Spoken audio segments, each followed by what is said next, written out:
Hi everyone, welcome back to a new episode from DGMZ, Diwane Galib Meri Zubani. To all our returning viewers, welcome back. We are very glad that you could join us again. And for the new viewers, we are very happy that you discovered the podcast and decided to tune in for the first time. Now, this particular episode is special because it is first of its kind, and this is an episode for a ghazal we had already previously recorded and posted. So let me begin by thanking from the bottom of my heart our valuable subscriber who took the time and effort to highlight to us that though the ghazal is posted almost 3 months back, the impressions had one couplet or one sher missing. Inevitably, inadvertently, we skipped it, thinking we had already covered it in the previous episode. So, this episode is to take care of that. We want the ghazal to be complete and we want our viewers to get the missing sher. So, what I will do is we will record the impression for that one missing sher and then I will renumber the episodes so that you can access the ghazal now in 3 parts. Currently, right now it has 2 parts, but now it will have 3 parts. And the second part will be only about this sher. So that is the background of this episode. Very interesting. हम तो समझते हैं कि ये एक बहुत, जिसे वो कहते हैं ना, हसीन इत्तेफाक है, वरना एक गज़ल को 2 बार करने का मौका कहाँ मिलता है, बट हम लोगों को ये मौका मिलेगा. अब ये कौन सी गज़ल है? ये गज़ल है गज़ल नंबर 15, जिसका मतला है शब की बढ़ के सोज़े दिल से ज़हराए अब्र आब था. सो ऑफ कोर्स गज़ल का पूरा नरेशन और सारे इम्प्रेशंस उन 2 एपिसोड्स में हैं, बट काफ़ी वक्त बीत चुका है एंड एकदम से आउट ऑफ द ब्लू एक इम्प्रेशन शेयर करना probably not a very nice way to go about it. And like I said, एक हसीन इत्तेफाक है, एक मौका है हमको मिला कि इस गज़ल को एक बार फिर से करें. Probably that's how it was fated to be. तो हम गज़ल एक बार फिर से पढ़ेंगे. It will be a repetition, but ghazal हम एक बार फिर से पढ़ेंगे एंड देन उसके बाद वो जो एक शेर मिसिंग है उसका इम्प्रेशन करेंगे. So this is how it goes. मतलब अर्ज़ किया है, शब की बढ़ के सोज़े दिल से ज़हराए अब्र आब था. शब की बढ़ के सोज़े दिल से ज़हराए अब्र आब था. शोलाए जवाला हर एक हल्काए गिरदाब था. वां करम को उज़्रे बारिश था इनांगीरे खिराम. वां करम को उज़्रे बारिश था इनांगीरे खिराम. गिरिया से यां पंबाए बलिश कफ़े सैलाब था. वां खुद अराई को था मोती पिरोने का ख्याल. वहाँ खुद अराई को था मोती पिरोने का ख्याल. या हजूम अश्क में तारे निगाह नायाब था. जलवाए गुल ने किया था वहाँ चरागा आबजू. जलवाए गुल ने किया था वहाँ चरागा आबजू. या रवा मिशकान चश्मे तर से खूने नाब था. या सरे पुरशोर बेख्वाबी से था दीवार जू. या सरे पुरशोर बेख्वाबी से था दीवार जू. वाह वो फ़र्क़े नाज महवे बलिश कम ख्वाब था. या नफस करता था रोशन शम्माए बज़ में बेखुदी. या नफस करता था रोशन शम्माए बज़ में बेखुदी. जलवाए गुलवां बिसाते सोहबते अहबाब था। फर्श से ता अर्श वहाँ तूफान था मौजे रंग का। फर्श से ता अर्श वहाँ तूफान था मौजे रंग का, या ज़मी से आसमां तक सोख्तन का बाप था। तर्ज किया है, नागहां इस रंग से खूनाबा टपकाने लगा। नागहां इस रंग से खूनाबा टपकाने लगा, दिल की ज़ौक़े कविश नाखुन से लज्जत याब था। Beautiful, beautiful ghazal. And yes, it's all coming back to me now. Yes, we have covered this ghazal. अब अगर एकदम से आपको सब कुछ याद नहीं आ रहा है गज़ल के बारे में, इट इज़ नेचुरल, तो let me jog your memory a little. थोड़ा सा बैकग्राउंड इस गज़ल का, since we won't get the opportunity to get into the entire ghazal. इस गज़ल के कुछ यूनिक एस्पेक्ट्स थे, right? Number one, this ghazal is a visual treat. मैंने पिछले एपिसोड्स में भी we have mention that Ghalib in a couplet they are about give to take 12 to 13 words, and every word is a picture, and you can weave them together and the whole movie will come in front of you, right? The whole reel will come in front of you. In this ghazal, it's not in just one or two couplets, pretty much all the couplets have a very vivid visualization and detail to it. So that is something very enjoyable, very unique to this ghazal.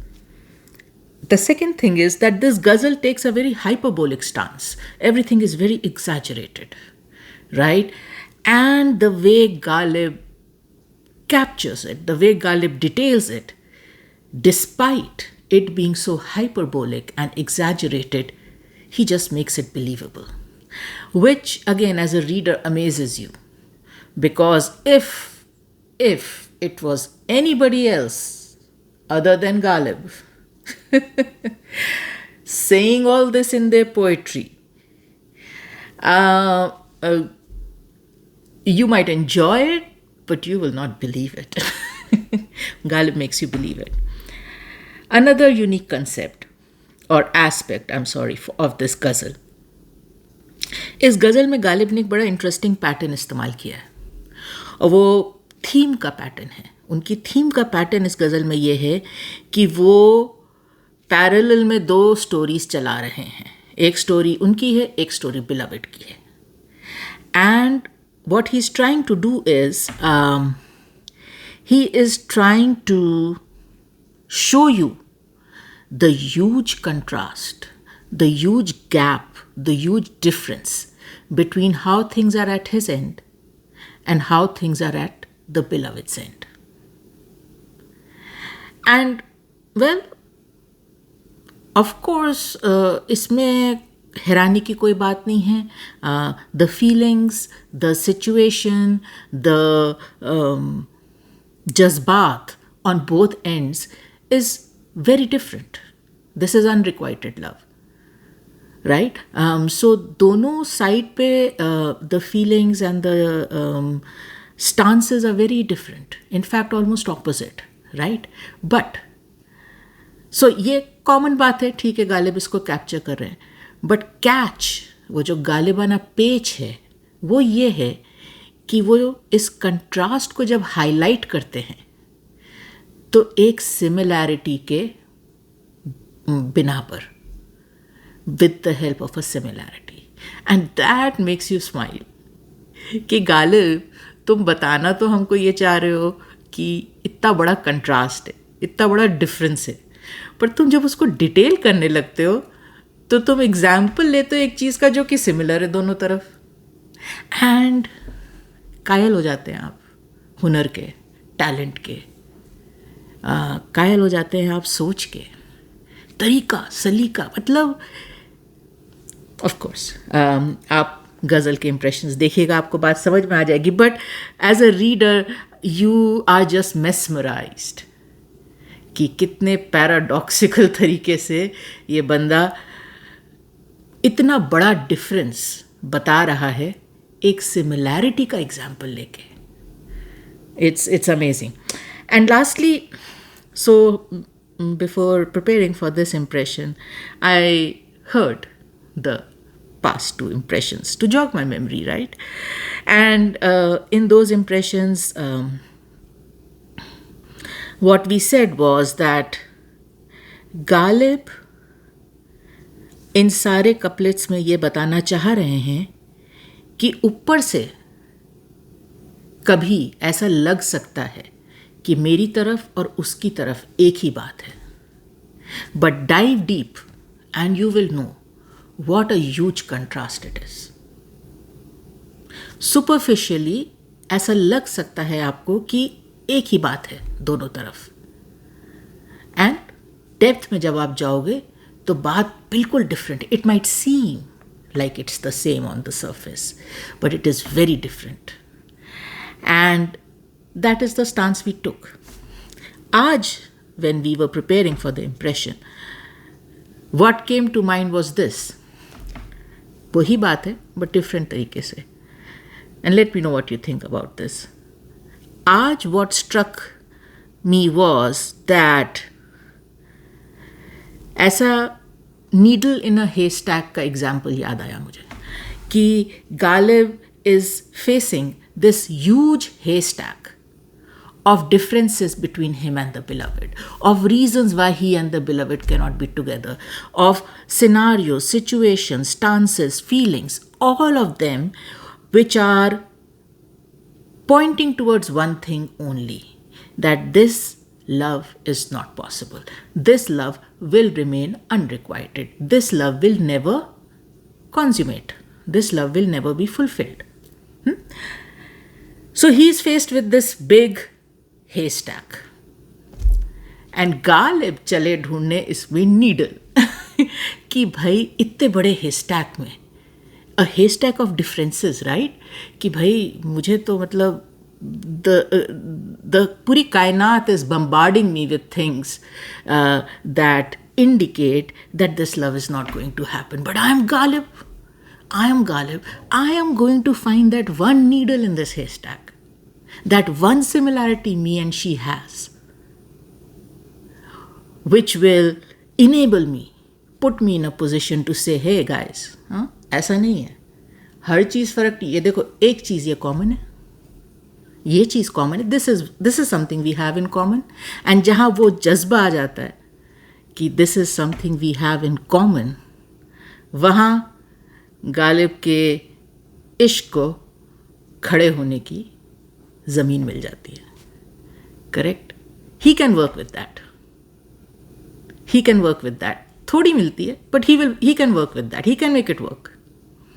सो आज वो जज्बा आ रहा था कि गालिब किस तरह से in this haystack of reasons why this love can not happen because of the share volume of differences. Ghalib जाते हैं और ढूंढ के लाते हैं वो नीडल. वो नीडल चाहे वो कितनी इनसिग्निफिकेंट हो, कितनी ट्रिवियल हो, कितनी भी सुपरफिशियल हो, कुछ भी हो, पर मिल तो गई है ना एक नीडल जो कि उनके और बिलवेड के बीच में similarity, something they both share, something that is common in them. So आज उस जज्बे से इस इम्प्रेशन को प्रिपेयर किया था.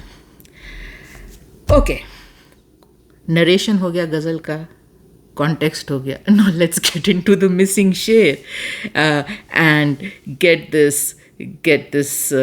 baby home complete. Okay, so this is the share. जलवाए गुल ने किया था वां चरागा आबिजू, या रवा मिशगा ने चश्मे तर से खूने नाप था. So approximate translation, a quick one. Jalwa-e Gul. Jalwa, display. Not just a display, a magnificent display, a glorious display. Gul, flower. So a display of flowers, arrangement of flowers, magnificent array of flowers. Jalwa-e Gul ne kiya tha वहाँ. वहाँ, there. He is referring to the beloved's surroundings or beloved's home, house. Charaga Abiju. So Charaga is again a display but of lamps. So वो जो था जलवाए गुल, that was a display of flowers, and then Charaga is display of light, usually a display of lamps, illumination, not, that's not the right way to say, an illuminated display, if you may. Abiju, Ab is water, and Ju is a rivulet or a stream of water. So the first line says that the display of flowers, and ये गालिब है, flowers हमेशा लाल होते हैं. yes, ये गालिब है, flowers हमेशा लाल होते हैं. सो जलवा एक गुल ने किया था वहाँ चरागा आबेजू. सो ये रेड फ्लावर्स हैं, एंड एक्चुअली बिलवड के यहाँ फ्लावर्स का डिस्प्ले है, मैग्निफिसेंट फ्लावर्स का डिस्प्ले है. एंड इट सीम्स दैट ये जो डिस्प्ले है फ्लावर्स का, ये उसके पॉन्ड या जो भी उसने घर में एक होममेड वाटर बॉडी सी बनाई हुई है, तालाब टाइप का, उसके पास है. एंड हो क्या रहा है कि इन फूलों की परछाई पानी में गिर रही है, एंड ऐसा लग रहा है कि पानी में आग लग गई है. इतने लाल हैं ये फूल, एंड पानी में तो आपको पता है एक शिमर होती है, कोई भी चीज़ जब पानी में रिफ्लेक्ट होती है तो पानी उसको एक शाइन तो दे ही देता है, राइट, एक चमक तो आ ही जाती है उसमें. सो ये जो गुलाबों की परछाई गिर रही है पानी में, ये ऐसा लग रहा है कि पानी में एक इल्यूमिनेटेड डिस्प्ले हो गया है, और ऐसा लग रहा है जैसे लाल रंग बह रहा है पानी में, क्योंकि पानी में तो एक फ्लूइडिटी है, एक शाइन है, कलर उसको मिल गया फ्लावर से. तो ऐसा लग रहा है कि बिलवड के यहाँ वो जो पॉन्ड या तालाब सी चीज़ है, उसमें लाल रंग का पानी चमकता हुआ बह रहा है. Like I said, it's a visualization masterpiece, मतलब grandiose. His visualization is amazing in this ghazal, and that was one of the most enjoyable aspects of the ghazal. So ये तो पहली लाइन हो गई. तो बिलवड के यहाँ तो ये हो रहा है, गार्डन में घूम रही हैं तालाब के आसपास, और खूब बखूबी सब सजा हुआ है, एंड फूल वगैरह सब डिस्प्ले में हैं, वो फूल अपनी परछाई पानी में डाल रहे हैं, एंड बिलवड के यहाँ लाल रंग बह रहा है. ऐसा लग रहा है लाल रंग बह रहा है, चमकता हुआ लाल रंग बह रहा है, रोशन हुआ हुआ लाल रंग बह रहा है. अब देखिए गालिब की तरफ क्या हो रहा है. यहाँ राइट, यहाँ रवा. सो यहाँ रवा मिशगान चश्मे तर से खूने नाक था. सो पहले तो रवा, सो आपने ये वर्ड कई बार सुना होगा. रवा का मतलब होता है something which is flowing, something, कभी कभी इसको कहा जाता है something with a soul, something with a life, something which is active, moving, flowing. Usually पानी के लिए, but anything which is flowing or which is living, which is moving, which is active. And then ya rawa mishgane chashme tar. So mishga हो गया आपका eyebrows या eyelashes, चश्म हो गया आपकी आँखें, और तर हो गया wet, drenched, soaked. So what he is saying is eyelashes. Ab eyebrows doesn't make sense here. It is eyelashes. Eyelashes of wet eyes. So soaked eyelashes of wet eyes, right? So mishgane chashme tar. Khune naab tha. Khune naab is khoon, you know, blood, and naab is pure, clear, unadulterated, right? And probably word इस मारे इस्तेमाल किया है क्योंकि जब कोई चीज़ clear होती है, प्योर होती है, अनअडल्ट्रेटेड होती है, तो उसमें एक किस्म की यूजुअली, स्पेशली लिक्विड्स में, एक ट्रांसपेरेंसी होती है. यूजुअली लिक्विड्स की इम्प्योरिटी उनकी डिक्रीज इन ट्रांसपेरेंसी से मेजर की जाती है. सो गालिब कह रहे हैं कि वहाँ तो वो हो रहा था, यहाँ पे क्या हो रहा है कि रवा एक धार सी लगी हुई है, एक बहाव सा बन गया है, कंटिन्यूस बहाव सा बन गया है, अनएंडिंग, मेरे आई लैशेस पे, जिनके ऊपर खून की बूंदें क्लियर, फ्रेश, प्योर खून की बूंदें बन गई हैं। तो मुझे भी लाल दिख रहा है, मुझे भी बहता हुआ लाल दिख रहा है, मुझे भी बहता हुआ लाल दिख रहा है। और हो गई देखो बात सेम ना, उनके यहाँ भी लाल बह रहा है, मेरे यहाँ भी लाल बह रहा है।